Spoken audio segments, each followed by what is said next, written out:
نبی صلی اللہ علیہ وسلم نے ایک صحابی سے فرمایا کہ تم میں دو چیزیں ایسی ہیں جو اللہ اس کے رسول کو بہت پسند ہیں.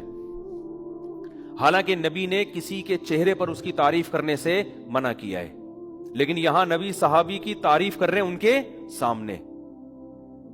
کیوں؟ اس لیے کہ وہ اتنی قابل تعریف چیزیں ہیں کہ اللہ کے نبی نے عام اصول سے ہٹ کے ان کے چہرے پر ان کی تعریف کی کہ یہ ایسی زبردست کوالٹی ہے. جیسے آپ کو پتا ہے نا کہ یار میں اس بندے کی اس کے منہ پہ تعریف کروں گا تو اس کے خطرہ یہ چوڑے میں آ جائے گا اور اس میں کبر پیدا ہوگا، لیکن بعض دفعہ ایسی صفت ہوتی ہے آدمی کہتا ہے یار جو مرضی ہو جائے یہ تو اس کے سامنے بیان کرنی ہے، یار ایسی کوالٹی ایسی زبردست.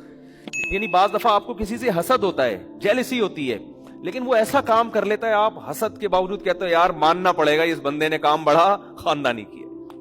تو رسول اللہ صلی اللہ علیہ وسلم ان صحابی سے کیا فرما رہے ہیں؟ تمہارے اندر دو خصلتیں ایسی ہیں جو اللہ اور اس کے رسول کو بہت زیادہ پسند ہیں.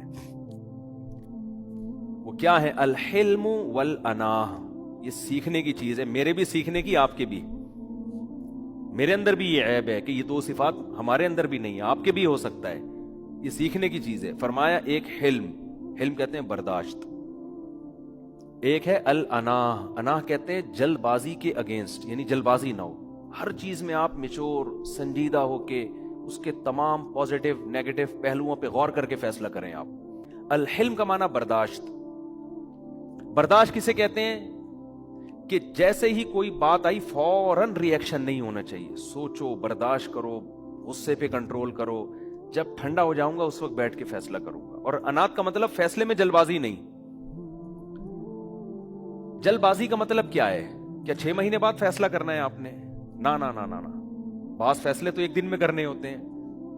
جلد بازی کی یہ ڈیفینیشن نہیں ہے کہ فوراً فیصلہ نہیں، یا 1 سال بعد یا 5 سال بعد یا 10 سال بعد. نا نا نا، جلد بازی میں فیصلے کا مطلب یہ ہے کہ جب تک آپ نے کسی کام کا ارادہ کر لیا، آپ نے کر لیا کہ یار اس کا میں نے یہ ری ایکشن دینا ہے، تو اس ری ایکشن پہ جب تک اس کے تمام پازیٹیو اور نیگیٹو پہلوؤں پہ غور نہ کر لیں اچھی طرح سے، اس وقت تک آپ نے فیصلہ نہیں کرنا کہ میں نے ری ایکٹ کرنا کیا ہے.